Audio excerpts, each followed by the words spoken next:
दोस्तों इस वक्त हम खड़े हैं राजभवन गेट के सामने और आप ये विजुअल में देख रहे होंगे कि झारखंड अनुबंध महाविद्यालय शिक्षकेतर कर्मचारी संघ की ओर से प्रदर्शन किया जा रहा है। अनुबंध कर्मी जो 10 वर्षों से 12 वर्षों से विभिन्न महाविद्यालयों में झारखंड में कार्यरत थे, वे अब उनका निष्कासन हो गया है। विद्यालय के द्वारा, महाविद्यालय के द्वारा उन्हें उनकी सेवा समाप्त कर दी गई है और उसके बाद जो महाविद्यालय कर्मी हैं, जिसकी संख्या करीबन 500 के आसपास होती है, राजभवन के सामने अपना प्रदर्शन कर रहे हैं।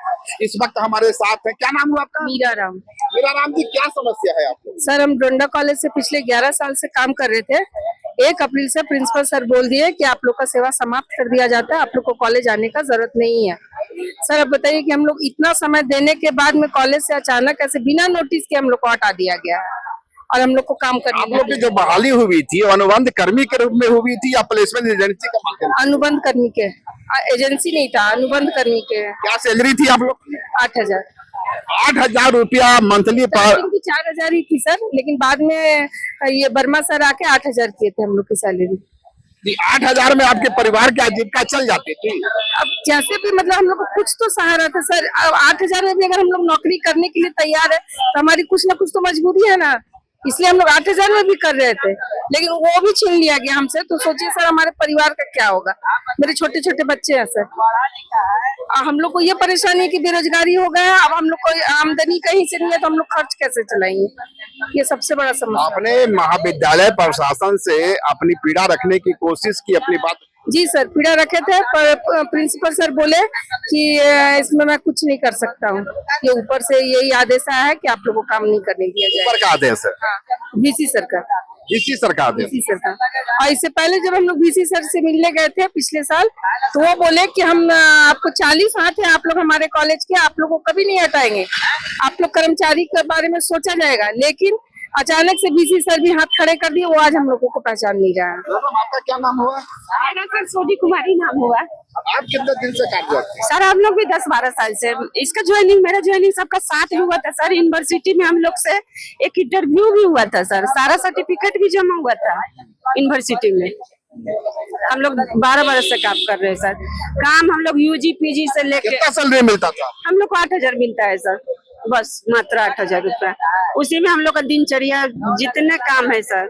8,000 रुपया मंथली पर आप लोगों ने 12 वर्ष से अपनी सेवा दी। हम लोग को 4,000 मिलता था, हम 2100 रुपए से ज्वाइनिंग किए सर। 2,500 रुपए मात्र मिलता था, उस पे हम लोग काम कर रहे हैं निस्वार्थ भाव से सर। इसमें हम लोग का कोई स्वार्थ नहीं कि आने वाला भविष्य हम लोग का अच्छा होगा, हमारे बच्चे हैं उनका भविष्य अच्छा होगा। सारे कर्मियों का पेमेंट 7,000 8,000 ही था कि अलग अलग सबका पेमेंट? नहीं सर, सबसे शुरू में 2,500 पे हम लोग को रखा गया था, उसका 450 रुपया हुआ जो वर्मा सर की है, उसके बाद 8,000 रुपया हुआ, उसके बाद अभी वर्तमान में 8,000 रुपया मिल रहा था हम लोग को।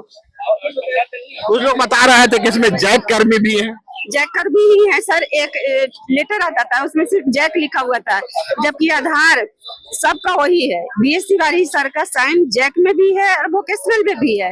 होता क्या था कि पहले वोकेशनल वालों का सैलरी कितना सर 22,000 है, असिस्टेंट लोग का और कंप्यूटर ऑपरेटर का 26,000 रुपया है। तो वोकेशनल वालों की बहाली अलग से हुई थी कि आप ही लोग में से लोग प्रमोट? सर, हम ही लोग से प्रमोट हुए थे सर। एक ही प्रिंसिपल थे जब हम लोग किसी के भी जैक कर्मचारी का हो जाता था पहले 2012, 13, 15 में। उसके बाद उसको कन्वर्ट कर दिया जाता था, एक बजट बन के जाता था डोंडा कॉलेज से, और वो बजट बन के जाता था, वहाँ पे अप्रूवल होके उन लोग को 22,000 तनख्वाह मिलने लगता था। जब VC सर बोले थे तो हम VC सर को बोले भी थे कि आप लोग का तो जैक से बहाली हुआ है, आप लोग वोकेशनल से नहीं है। तो हम बोले सर कि वोकेशनल से यहाँ से यूनिवर्सिटी से कितने लोगों का हुआ है, किसी का तो नहीं हुआ है। वोकेशनल के जो बहाली हुई थी मैडम, वो अलग परीक्षा से हुई थी? नहीं, जो प्रक्रिया हमारी हुई थी उसी प्रक्रिया से वो लोग की भी हुई थी।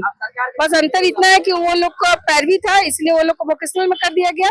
हमारी कोई पैरवी नहीं थी, इसलिए हम लोग को जैक में रख दिया। वोकेशनल वाले को भी हटाने का आदेश हुआ? नहीं सर, वोकेशनल काम कर रहे, एक ही प्रिंसिपल का लेटर है, लेकिन वो लोग काम कर रहे हैं, बस हम लोग को हटा दिया गया है। वोकेशनल वालों का पेमेंट 21,000 या 22,000 और आप लोग का 7 से 8,000, तो पहला अंतर तो आप लोग का यही आ गया। शुरू से यही चल रहा है सर, यही भेदभाव हम लोग का शुरू से चल रहा है। हम लोग काफी आवाज भी उठाए, लेकिन बोला गया कि जैक के फंड का इतना ही आप लोग का बनता है, तृतीय वर्ग कर्मचारी का पे स्केल इतना ही 8,000 ही है। नहीं कटा। और किसी का हम लोग का पीएफ कुछ नहीं कटा है। और तो सरकार तो दबाव डालती है कि निजी जो कंपनियां हैं, निजी क्षेत्र में जो कंपनियां हैं, वो भी अपने कर्मचारियों को पीएफ दे।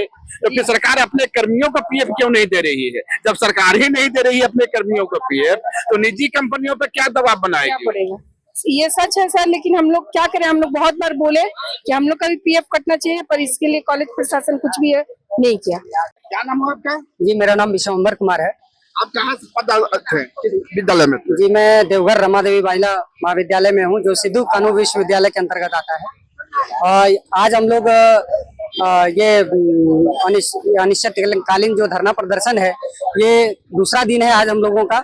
और जो रांची विश्वविद्यालय द्वारा इंटरमीडिएट की पढ़ाई बंद करने का और वहाँ के कर्मचारियों को हटाने का आदेश जो माननीय विश्वविद्यालय ने जो दिया है, उसके विरोध में आज हम लोग यहाँ पे दूसरा दिन अनिश्चितकालीन धरना प्रदर्शन पर बैठे हुए हैं। एक चीज बताइए हमको कि इस तरह का यहाँ संख्या काफी कम है, मुश्किल 25-30 संख्या है।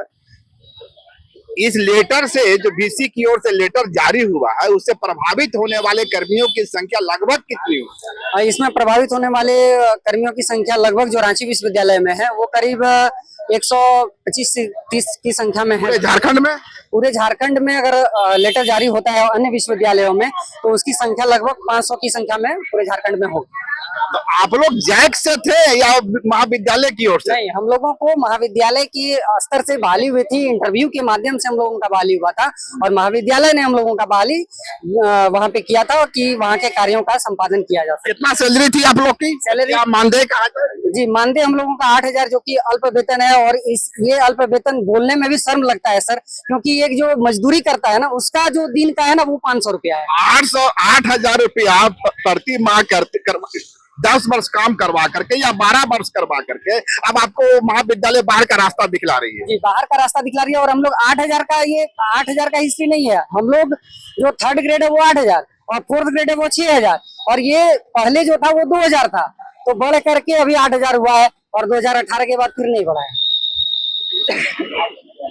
आपके एक सहकर्मी दावा कर रहे थे कि ये जो कर्मी है, इसमें 80% आबादी जो है, या 80% जो पॉपुलेशन है यहाँ के झारखंडियों का है। जी बिल्कुल, उनका कहना सही है।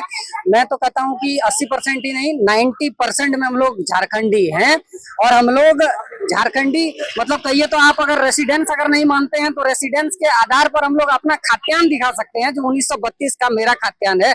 मैं दावा करता हूं कि मैं 1932 के खाद्यान्न को भी दिखा सकता हूं। हम लोग 1932 के खाद्यान्न का है। तो हम लोगों के साथ ऐसा क्यों हो रहा है? रांची विश्वविद्यालय के कुलपति ऐसा क्यों कर रहे हैं? ये दोहन करने का काम कर रहे हैं। वो माननीय यूपी से आए हुए हैं। एक चीज बताइए हमें, सरकार सत्ता पक्ष के या विपक्ष के किसी विधायकों से आपने किया, किसी माननीय विधायक से आपने, मंत्री से आपने संपर्क करने की कोशिश? जी हम लोगों ने कई दफा इस विषय को लेकर के हम लोगों ने वहाँ पे मंत्री और विधायकों से संपर्क किया है। सबों ने कहा था कि आप लोगों को बेरोजगार होना नहीं पड़ेगा, आप लोगों को हम रोजगार देंगे। और जब 10+2 बंद हो जाएगा तो बच्चों को मर्ज कर दिया जाएगा 10+2 में। तो उसी आधार पर हम लोग जो कर्मचारी हैं, उन लोगों को भी मर्ज किया जाए, विश्वविद्यालय में मर्ज करना है।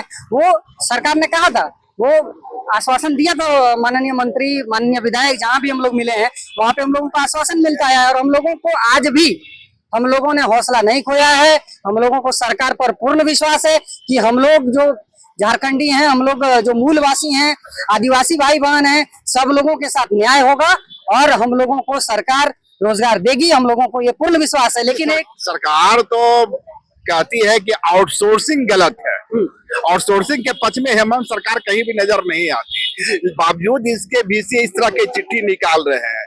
और खबर यह भी है कि प्लेसमेंट एजेंसी के जरिए बहाली की कोशिश की जा रही है। आप ही के साथी बता रहे थे, यह क्या खेल है? जैसा कि अभी हमको सुनने में आ रहा है कि राम लखन सिंह यादव कॉलेज है एक रांची में, वहाँ पे आज के दिनों में 5 के संख्या में कर्मचारियों की बहाली आउटसोर्सिंग के माध्यम से हो रही है।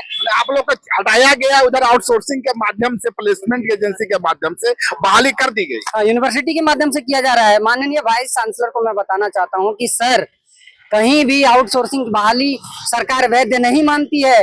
आप हम लोगों को अवैध करके हटा दे रहे हैं, और आपके ही प्राचार्य ने बहाली की थी। वहां पे साक्षात्कार हुआ था हम लोगों का, पेपर में आया था, सब पेपर में आ करके हम लोगों ने वहां पे इंटरव्यू दिया, इंटरव्यू के माध्यम से चुने हुए लोगों को ही रखा गया और आज 10 वर्षों तक हम लोग कार्य कर लिए। एक अनुभव हम लोगों को वहां तक का मैंने प्राप्त है, उसके बाद आप हम मेरे साथ ऐसा क्यों कर रहे हैं ये सोचने का विषय है। एक सवाल यह उठता है कि आप लोग ने 10 वर्ष तक सेवा दी अपना जी, कायदे से आपका नियमितीकरण की बात होनी चाहिए थी। या VC महोदय आपकी सेवा को सस्पेंड करते हैं या रद्द करते हैं, प्लेसमेंट एजेंसी से लाते हैं और आप कहते हैं कि आपके साथ जो सहकर्मी हैं जो आज सड़क पर प्रदर्शन कर रहे हैं, इसमें 90% आबादी यहाँ के झारखंडियों की है, तो क्या प्लेसमेंट एजेंसी के माध्यम से गैर झारखंडियों को लाने की कोशिश हो रही है? मुझे तो जैसा मतलब लग रहा है क्या कि मैं पूर्ण रूप से हमको लग रहा है कि बाहर के लोगों को ला करके भरा जा रहा है, क्योंकि आप देखे होंगे कि असिस्टेंट प्रोफेसर जो मैंने घंटी आधारित शिक्षकों की जो बहाली हुई थी उसमें 90% यूपी के लोग आकर के यहाँ पे अपना ज्वाइनिंग दे रहे थे, क्योंकि माननीय वाइस चांसलर यूपी के हैं और उनको क्या मतलब है, क्या दर्द पता है उनको झारखंडियों का, किस तरह से यहाँ की धरती को सींचा हम लोगों ने यहाँ पर इतना संघर्ष किया और उसके बाद हम लोगों को दोहन करके आप बाहर से लोगों को ला रहे हैं और नौकरी पर दे रहे हैं। विषय ये नहीं है कि नियमितीकरण के लिए राजभवन के द्वारा 2022 में प्रत्येक विश्वविद्यालय में एक चिट्ठी गया था कि आप संविदा पर कार्य कर रहे कर्मियों का सूची बना करके दीजिए, जो सूची बना करके दिया गया और वो 2022 से पड़ा हुआ है और अभी तक उस पर कोई कार्रवाई नहीं हुई है। मैं पूछना चाहता हूँ मीडिया बंधु आप लोगों के माध्यम से राजभवन से कि आप वो चिट्ठी मंगाए और उस विषय पर क्या एक्शन लिया गया, क्या कार्य किया गया, उस पर बता सकती है कि उसमें क्या एक्शन हुआ। 2022 से 3 साल हो गया उस पर। अब क्या नियमितीकरण हो गया? आप लोग तो सेवाएं समाप्त कर दी। नहीं, सेवा हम लोगों का समाप्त नहीं हुआ है और हम लोग नहीं मानते हैं कि मेरा सेवा समाप्त हुआ है। जब तक हम लोगों के साथ ये सरकार है और हम लोगों को पूर्ण विश्वास है कि ये सरकार हम लोगों को न्याय दिलाएगी और माननीय अगुआ सरकार, माननीय मुख्यमंत्री से हम लोगों को अनुरोध है कि आप ये न्यूज देखिए और इस न्यूज के माध्यम से हम लोगों का जो दर्द है वो आप समझिए सर कि हम लोग किस दर्द के साथ गुजर रहे हैं और हम लोग जब तक ये सरकार है तब तक हम लोगों को नहीं लगता है कि हम लोग का नौकरी जाएगा। तो ये थे महाविद्यालय के कर्मी जिन्हें अचानक से VC की ओर से एक चिट्ठी जारी कर सेवा समाप्त करने का निर्देश दिया गया है, लेकिन इन कर्मियों का मानना है कि जब तक यह अगुआ सरकार है उनकी आशा जिंदा है, सरकार आज नहीं तो कल उनकी फरियाद सुनेगी। अगर खबर पसंद आए तो आप QR स्कैन कर दें हमारा साथ। आपका एक छोटा आर्थिक सहयोग है हमारा बड़ा हौसला। द भारत मित्र, बुलंद भारत की बुलंद तस्वीर।